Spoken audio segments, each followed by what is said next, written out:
하나님 말씀 같이 보도록 하겠습니다. 마태복음 24장 32절 36절 말씀, 우리 한 목소리 같이 봉독하겠습니다. 시작. 무화과 나무의 비유를 배우라. 그 가지가 연하여지고 잎사귀를 내면 여름이 가까운 줄을 아나니, 이와 같이 너희도 이 모든 일을 보거든 인자가 가까이 곧 문 앞에 이른 줄 알라. 내가 진실로 너희에게 말하노니 이 세대가 지나가기 전에 이 일이 다 일어나리라. 천지는 없어질지언정 내 말은 없어지지 아니하리라. 그러나 그 날과 그 때는 아무도 모르나니 하늘의 천사들도 아들도 모르고 오직 아버지만 아시느니라. 아멘. 할렐루야. 구호 한번 외치도록 하죠. 성령의 능력으로 주 안에서 함께 옆에는 하나님을 기대합니다.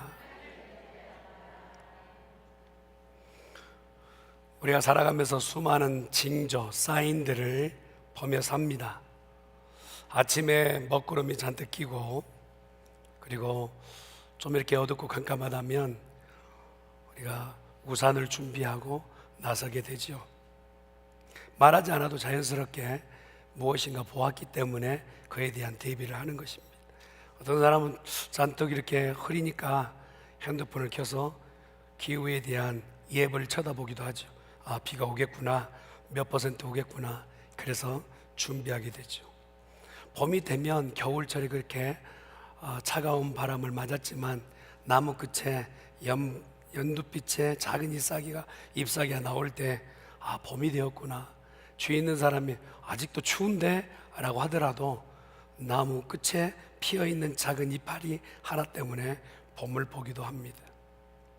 새싹이라는 징조를 보고 무엇의 때가 오겠다라고 미리 바라보는 것, 우리가 너무나 익숙한 이야기들 아니겠어요? 예수님도 당시 그렇게 말씀하십니다.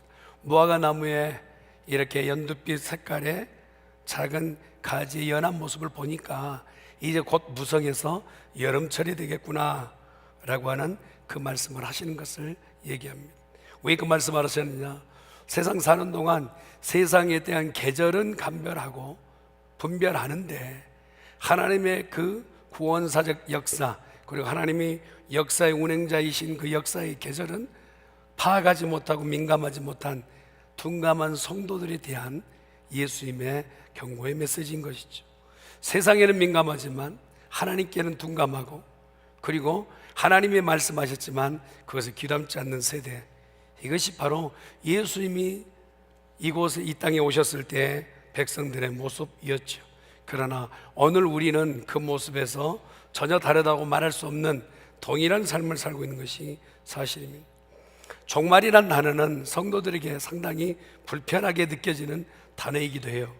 그리고 예수님의 재림이란 단어는 설교에서 자주 사용하지 않게끔 되어버린 시대가 되어버렸습니다. 그래서 한 구석에 마음의 두려움과 염려, 공포스러운 것이 자아내는 그러한 단어가 종말이라고 생각도 합니다. 그래서 어떤 사람은 종말과 예수님의 재림에 대해서는 나와는 상관없어, 거리가 먼 이야기야, 미래에 앞으로 멀리 되어질 일이야, 두렵고 떨리고 공포스럽기 때문에 그렇게 치부할 때가 많죠. 그런 역할, 그렇게 의식할 수 있게 만들었던 일들 중에 영화 미디어의 그런 자리가 상당히 많은 부분을 차지한 것은 사실입니다. 종말에 대한 항상 긍정적인 것보다 지구의 파멸, 공포, 두려움, 대재앙, 이런 것들이 묘사된 영화와 극들을 보면, 야, 종말이라는 게 두렵고 염려만 되는구나 라고 생각이 되어져요. 그래서 성경의 관점은 무엇이냐? 성경이 말하는 종말의 내용은 이런 의미가 결코 공포 영화의 한 장면의 모습이 아니라는 거예요. 어떻게 생각할 수 있느냐? 쉽게 이해해 보자면 학생이 열심히 공부하다가 그 공부한 끝에 졸업식과 같다라는 거예요. 매번 시험 보랴, 일찍 일어나랴, 그리고 정말 고통스럽게 공부하던 학생이 이제 다 그 과정을 마치고 이 졸업하는 그 장면과 같든지, 아니면 열심히 수고했다가 방학을 맞이했을 때 그 아이가 얼마나 기다려지겠어요. 이제는 더는 공부, 이제는 마무리 짓겠다라는 그 일 때문에 이제는 나는 종지부를 찍었어, 나는 이제 졸업했어 라고 하는 그 관점이 성경에서 말하는 종말의 내용과 더 가깝다라는 거예요. 또 다른 편에서는 농부가 씨를 뿌려서 매일 논이며 밭이며 나아가 보잖아요. 그런데 그에게 어느 때 그 고생이 끝이 나겠느냐? 결실할 때 그 고생이 끝이 나잖아요. 그렇게 수고했던 마지막 날 결실했을 때 이제 걷어들이며 눈물을 흘리며 그렇게 씨를 뿌리고 애썼던 그 마지막 날 결실할 때 기쁨의 단을 거두는 것처럼 그 결실이 바로 성경에서 말하는 종말의 관점이라는 거예요. 예수님을 믿는 우리들에게 종말과 재림에 대한 그러한 날인 것을 기억하라 말씀하세요. 그래서 우리가 이해할 때 조금 더 업그레이드 돼야 될 것은 뭐냐?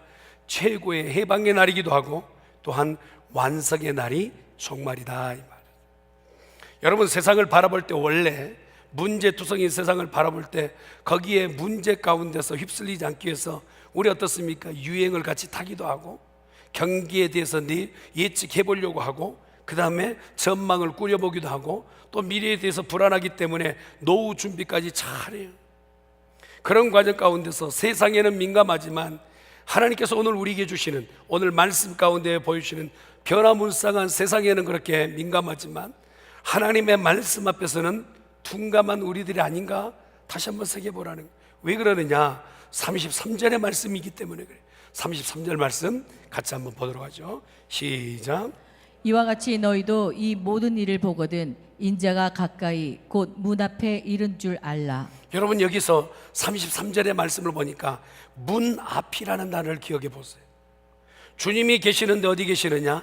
다시 오실 주님, 재림하신 주님이 문 앞에서 문만 열면 들어오시는 그 자리에 서 계신다 말씀하세요. 그러니 나중에 멀리 까마득한 미래의 이야기가 아닌 거예요. 내게는, 우리에게는 예수님의 재림이 또한 우리의 인생의 종말, 세상의 종말은 우리가 막연하게 볼 일이 아니라 주님의 문 밖에 서 계시듯이 문 앞에 이야기일 수 있다는 거예요. 그런데 오늘 35절은 이렇게 뒤따라 말씀을 하고 계시죠. 35절 말씀 같이 봅니다. 시작. 천지는 없어질지언정 내 말은 없어지지 아니하리라. 여러분, 시대를 살아가는 성도들에게 가장 먼저 필요한 것이 무엇인가? 다들 찾아낸 것은 물질의 세계를 주여 내가 안도감을 누리기를 원해요. 그러나 더 중요한 것은 뭐냐? 하나님이 지금 무엇을 말씀하시고 내게 다가오는 것이 무엇인지를 알아야 된다. 세계적 역사상 가장 끔찍한 자연재해 중에 하나로 꼽히는 게 2004년 인도양 대지진 사건이라고 그래요. 태국 푸켓의 한 해변에 휴가를 보내고 있었던 10살짜리 영국 소녀 틸리 스미스라는 애가, 걔가 이제 이 친구가 과학 시간에 배웠던 그 장면을 기억하고 있었어요. 근데 갑자기 해변에 놀던 이 아이가 바닷가에서 노는데 지금 썰물 때가 아닌데 갑자기 물이 쫙 빠지는 거예요. 주위에 있는 사람들은 그렇게 귀담지 눈남지 않아요. 그런데 바다 중앙 보니까 물거품 같은 것들이 막 피어오르는 거예요. 거품이 피어오르고 물이 그냥 세차게 빠져나가는 이 장면을 보고 마침 학교에서 지리 시간과 과학 시간에 배웠던 지질, 해일, 쓰나미에 대한 생각이 그냥 불현듯 생각이 나는 거예요. 이렇게 물이 갑자기 빠진다든지 바다에서 무엇인가 거품이 일다면 쓰나미의 징조라는 거예요. 그래서 소녀는 부모에게 얘기하는, 곧 쓰나미가 올 것 같아요. 크게 해일이 올 것 같아요. 우리 어서 빨리 대피해야 돼요 라고 얘기해요. 근데 여러분, 소녀의 말에 누가 얼마나 귀담겠어. 그리고 휴가철에 지금 바닷가에 논일로 왔는데 얘가 한마디 하는 것 때문에 짐 싸들고 올라간다는 건 쉽지 않잖아요. 그런데 이거 너무 이렇게 극성스럽게 곧 해일이 와요, 곧 쓰나미가 와요 하면서 외치니까 부모도 그냥 어쩔 수 없이 애가 뭐라 하니까, 그리고 들어보니까 바닷물이 지금 썰물이 확 물이 빠졌거든요. 그게 좀 이상하긴 해 라고 그 말을 듣고 100여 명의 관광객이 짐 싸들고 산 쪽으로 올라갔답니다. 채 3, 4분 지나고 나서 올라간 다음에 해일이 쓰나미가 밀고 왔는데 그곳에 남겨졌던 해변에 있는 사람 모두가 해일에 밀려서 즉사하게 됐어요. 여러분, 징조를 알아채고 민감하여 반응하였던 한 소녀와 그 말을 들었던 이들에게는 생명이었으나 그렇지 않은 이들에게는 생명을 달리하는 장면이었다. 징조를 바라보며 그 징조가 무엇을 말하는지 들을 수 있는 귀가 있는 사람은 오늘뿐만 아니라 영원에 대한 기쁨을 누리게 될 줄 믿습니다. 여러분 그렇잖아요. 믿지 않는 사람도요 이렇게 말해요. 요즘 세상이 흉흉하네. 너무 자연재해가 잦아지네. 전쟁의 소문이 끊이지 않네. 여러분 예전에도 있는 것 같아 보이지만 요즘 근래에 보고 있는 이 일들에 대해서는 우리가 너무나 가볍게 여길 일이 아닌 것이죠. 기후가 이상하고 무엇인가 세상의 물질세계에 되어진 모든 일이 견고하다 단단하다 전혀 변하지 않는다. 내가 지어 올린 이 건물은 천년만년 유구할 것이다. 이 물질세계에 사는 동안 땅은 단단하니 전혀 변치 않겠다라고 하는 그 생각보다 하나님은 지금 내게 무엇을 말씀하시는지, 이 세상의 물질세계에 살고 있는 우리들 가운데 무엇을 말씀하시는지 한번 귀담아 들을 필요가 있다. 왜? 인자는 문 앞에 서 계신다 말씀하고 계시겠다. 주님 오실 날이 멀지 않고 종말의 날이 멀지 않았으니 믿는 성도들은 경각심을 가지고 깨어있으라 하신 말씀이 무엇을 말씀하시는지 들어야 된다. 그래서 아니 마지막 종말 때는 무슨 징조가 있겠습니까? 무슨 징후가 있어야 우리가 대비하지 않겠습니까? 라고 말했더니 예수님께서 비유를 들어 내가 무엇을 말할까? 노아의 그 마지막 날과 같다라고 얘기하는 거예요. 노아 시대 여러분 전무후무할 만한 큰 재앙의 날이 있었잖아요. 그때 아무런 징조가 없이 이런 재앙이 있는 게 아니에요. 장세기에 보면 1장부터 쭉 써져 있는 말씀을 보면 초목을 키웠던 것은 이슬로 초목이 키워졌어요. 그러니까 그 전에는 비가 한 방울 떨어지지 않았단 말이에요. 그런데 비 내린다는 이 얘기를 내놓는 노아의 얘기 앞에서 세상 사람들은 장가가고 시집가고 먹고 마시는데 취하여 세상을 사는 거예요. 그 동안에 하나님께서는 노아를 통하여 100여 년이 넘는 120년 동안 계속해서 징조를 보니 그 징조의 가장 큰 메시지가 뭡니까? 방주 지어지는 장면을 보게 하시는, 계속해서 그 징조를 봄에도 사인을 보면서도 그 사인이 무슨 사인인지 모르는 거예요. 그 사인이 지금 무엇을 웅변하고 있는지 전혀 체감하지 못했던 사람들. 그러면서 노아는 그냥 가만히 있습니까? 계속해 방주 지어졌으니 들어오세요. 방주 지었으니 같이 사십시다 라고 경고했으나 그들은 듣지 아니했다. 그러면서 더 놀라운 징조가 하나가 있어요. 창세기 6장 20절입니까? 보니까 그곳에 동물들이 노아가 뭐라 가서 방주 안에 들어간 게 아니에요. 자세히 한번 읽어보면 가진 동물들이 종류대로 각기 둘씩 내게로 나오라 했더니 자기 각자가 자기 스스로가 방주 안에 들어오는 이 장면을 세상 사람들이 다 본 거예요. 무슨 정신이 있다고, 무슨 지식이 있다고 그 방주 안에 들어가는 동물들의 모습을 보았더라면 하나라도 깨닫고 하나라도 더 눈여겨봐야 될 장면인 것이다. 명백한 신호가 보여졌어요. 모든 이에게 깨달을 수 있는 기회가 있었어요. 그러나 영적인 눈과 영적인 귀를 닫아버리니 보이지도 들리지 않았던 세대 노아 시대였다는 것이죠. 사랑하는 성도 여러분, 이 땅 가운데 믿는 성도된 우리에게 우리 하나님께서 계속하여 징조와 사인을 주시는데 무엇을 주시느냐? 물론 이 세상에 보이는 것도 징조지만 말씀이 우리에게 가장 뚜렷한 징조인 줄 믿습니다. 그래서 뭐라고 해요? 35절의 말씀은 다시 한번 읽어볼까요? 35절 말씀 시작. 천지는 없어질지언정 내 말은 없어지지 아니하리라. 혹시라도 이 말을 듣지 않고 가볍게 얘기할까봐 얘기하는 거예요. 아니 내가 땅 발딛고 살아요 하나님. 지금 이 단단한 땅이 무시 없어져요.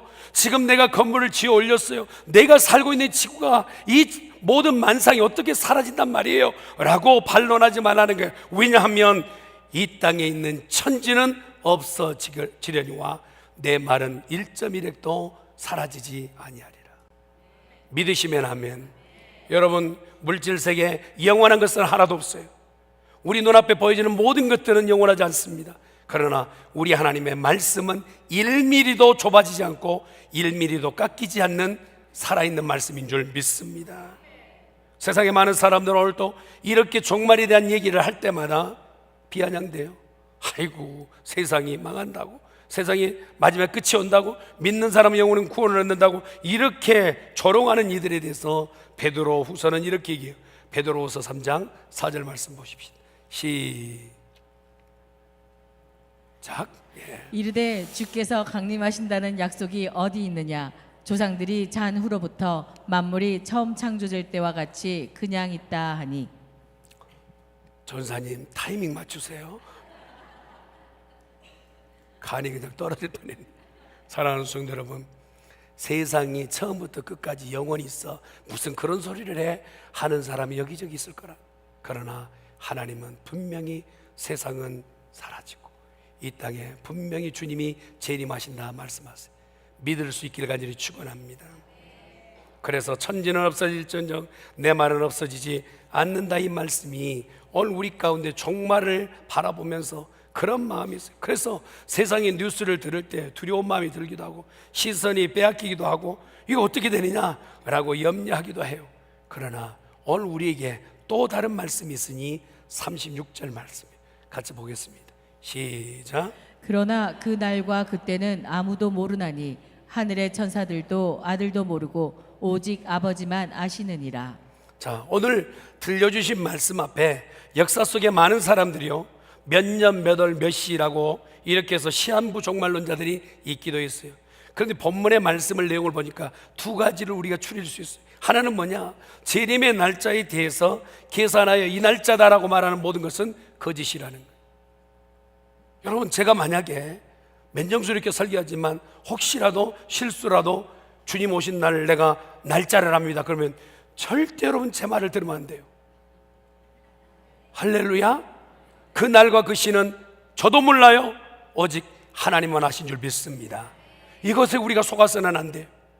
마지막 날이 왔을 때 이 날이다 저 날이라 말하는 사람들이 있겠죠. 그러나 그 날은 아니라는. 그럼 어떻게 하느냐? 언제 오실지는 모르기 때문에 우리는 항상 깨어 있어야 된다. 한번 옆에 있는 분한테 항상 깨어 있으십시다. 날짜를 비밀로 하신 것은 불안에 만들기 위해서 위험천만하게끔 내버려두기 위해서이 아니라 하나님 우리를 잘 아시기 때문에 날짜를 숨겨놓으신 거예요. 만약에 어느 시 어느 때에 주님이 오신다라고 그 날짜와 시간을 말한다면 여러분 지금부터 신앙생활 잘 할 수 있겠어요? 표정들이 심각해졌어요. 그 전날부터 믿음 생활 열심히 하는 거예요. 일주일 전부터, 한 달 전부터. 아니 굳이 내가 지금부터 열심히 그날까지 할 필요 있겠어? 여러분, 옛날 조선시대 한 고을에 사또가 백성들의 고해를 짜내가지고 그렇게 방탕하던 삶을 살던 것이 왕의 귀에까지 들렸어요. 그러고 나서 암행의사를 투여했습니다.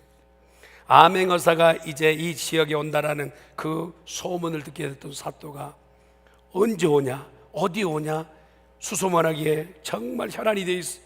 어느 때 오지? 언제 오지? 그래서 매일매일 삶을 이전 삶과는 조금 다르게 선하게 도덕적으로 살기 시작합니다. 그런데 언제 온지를 모르고 어느 때인지를 모르니까 시간이 지나면 지날수록 예전 삶으로 되돌아가는, 아이고 온다는 소문은 거짓이구만, 어디 온다는 것도 잘못된 소식이구만. 그래서 예전 삶으로 다시 되돌아갔어요. 그날 암행의사 출도했답니다.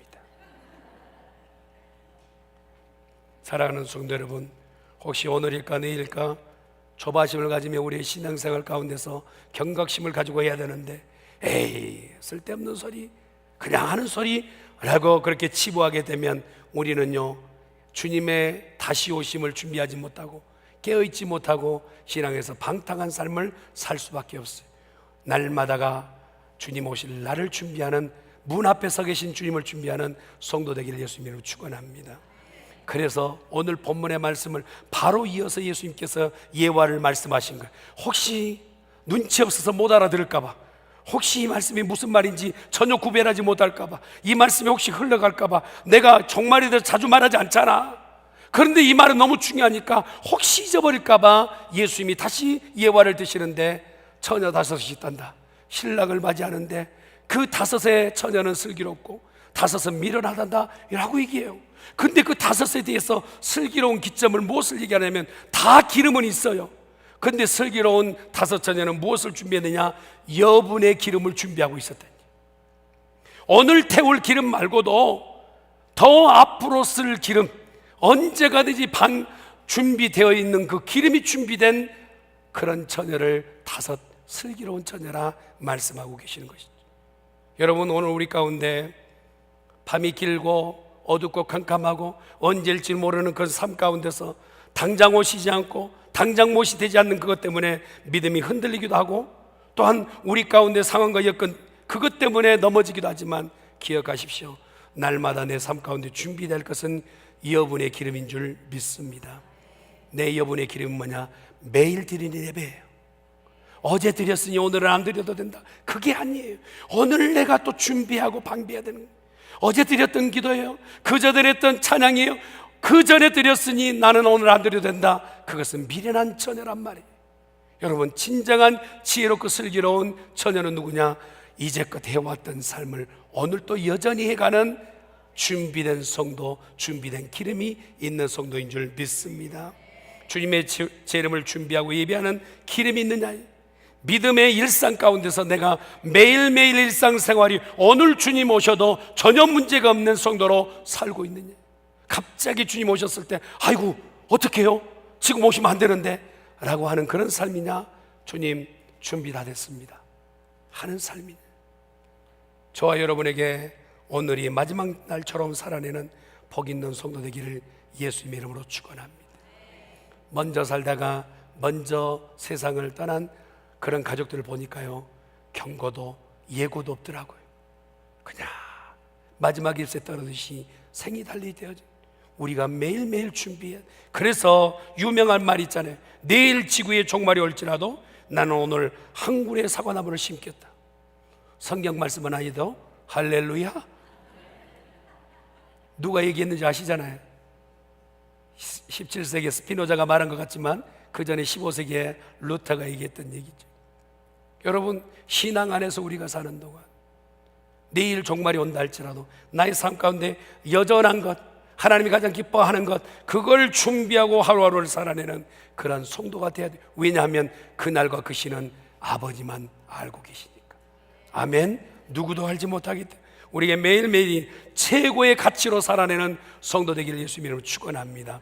오늘이 최고의 복된 날이 되어야 돼요. 여러분 인생의 최고의 복된 날이 어느 날이에요? 맞춰서 합시다. 맞춰서. 저와 여러분의 인생의 최고의 날이 어떤 날이에요? 할렐루야. 표정이 그런 것 같아요. 주님이 원하시는 성도의 태도는요, 영적인 조급함 때문에 이리저리 우왕좌왕하고 이리 뛰고 저리 뛰는 성도가 아니에요. 주님, 나는 지금 태비가 됐습니다. 태세가 됐습니다. 준비가 됐습니다. 나는 기름 준비됐습니다.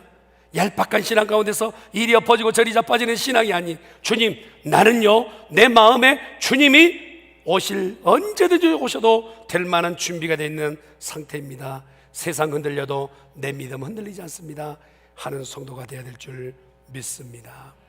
여러분, 그래도 내 마음의 세상이 이렇게 급변하고 있을 때 두려움과 염려가 오잖아요. 마지막이 될 때 얼마나 두렵고 염려가 되겠어요. 그런데 우리에게 주시는 위안의 말씀이 있어요. 그것은 뭐냐? 성경의 마지막까지 우리 주 예수 그리스도께서는 승리자라고 말씀하세요. 믿으시면 아멘. 여러분, 결과를 알고 보는 녹화 중계는요, 그게 긴장되지 않아요. 제가 이 설교 원안을 쓸 때는 한국 축구가 이렇게 될 줄 몰랐어요. 죄송해요. 모르고 썼던 거예요. 그러니까 이해하시고 들으시기 바랍니다. 나 이렇게 될 줄 몰랐네. 그런데 만약에 한국 축구가 3대 0으로 이겼는데 어떻게 시간이 수요 밤 예배 시간이, 그래서 못 보고 재방송을 봐야 돼요. 이미 이긴 줄을 알고 있어. 재방송을 보는데 우리 골대 앞에 그냥 공을 가지고 다투는데 골키퍼가 못 잡으면 어쩌냐 하는 긴장감이 없어. 왜냐하면 이긴 줄 아니까. 알고 있어. 막 공을 몰고 가다가 빼앗겼어. 당황하지? 여러분, 인생사에 왜 당황하고 어려워하느냐 하면 승리에 대해서 확신하지 못하기 때문에. 우리는 이미 예수님과 같이 승리한 줄 믿습니다. 영원히 승리하는. 여러분, 이스라엘 백성이 진영에 전쟁하러 나갔던 사람들이 천막 안에만 숨어 덜덜덜 떨고 있어요. 전쟁의 무기가 무슨 정말 부끄럽게끔 그렇게 전쟁터에서 천막 안에 숨어 그렇게 떨고 있어요. 그런데 적진은 어느냐? 블레셋 군대 골리앗 앞에 혼자 서가지고 나와라, 나와 함께 싸우자, 이렇게 우렁차게 얘기하는데 한 명 그곳에 나갈 수 없는 상황 가운데 거기에 대표 선수가 나가는 다윗이라는 인물이 나가서 전쟁에 승리하고 골리앗의 머리를 들어올려요. 그때 이스라엘 백성 모두가 큰 기쁨을 가진 거예요. 하나도 안 했어요. 이 전쟁을 위해서 칼 뽑아본 적도 없고, 이 전쟁 위해서 내가 나가겠소 해본 사람 하나도 없어. 이 전쟁 때문에 가슴 앓이 않고 내가 지금 나갈게요 말 한마디 해본 적 없어.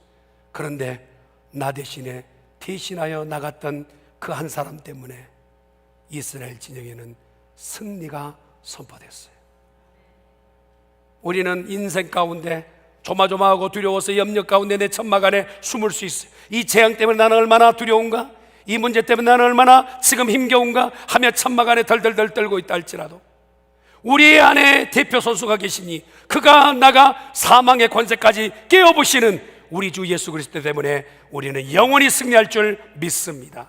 그 승리가 오늘 우리 가운데 확정된 거예요. 그러니 이미 내가 재방송 보듯이 어떤 문제를 만나고 어떤 어려움을 만난다 할지라도 우리는 주님을 다시 만날 준비하며 주님 나는 승리한 줄 믿습니다, 나는 주님만을 바랍니다 라고 고백하는 거룩한 백성 되어야 될 줄 믿습니다. 내가 문 밖에 서서 내가 서 있다 할 때 주여 어서 오시옵소서. 주님 내 삶 가운데 내 인생 가운데 들어오셔서 왕이 되어주시고 영원한 승리를 허락하여 주시옵소서. 그래서 신약 성경에는 성도들이 초대교회는 인사가 할렐루야가 아니었어요. 어떻게 인사했느냐 한번 따라합시다. 마라나타. 마늘을 말렸다는 뜻이 아니고 마라나타가 주 예수여 어서 오시옵소서. 여러분에게 그 고백이 있나요? 주님이 오늘 오신다. 주님 지금은 때가 아닌데요. 어떤 가수 그런 70에 나 부르거든 없다고 그래라. 뭐 없다고 그래? 80에 나를 부르거든 뭐 이렇게 얘기한 그런 거 아니에요. 주님이 나를 부르실 때 어서 오시옵소서. 난 주님 맞을 준비됐습니다 하는 우리 중화의 가족들 되기를 예수님으로 축원합니다. 전능하신 여호와 하나님 아버지, 이 땅에 영원한 것이 아니라 물질 세계는 언젠가는 다 끝이 된다 말씀하신 주님, 그러나 내 말은 1.1핵도 사라지지 않는다 하신 말씀대로 오늘 사람 믿음으로 살아내는 성도들 가운데 무엇을 바라보고 어떻게 살아야 될지 들려주신 말씀대로 살기를 원하오니 주여 내 안에 믿음 가지고 이 땅에 마지막 주님 오시는 날을 바라보며 날마다 승리하며 살 수 있도록 도와주시옵소서. 감사하고 예수님의 이름으로 기도드리옵나이다.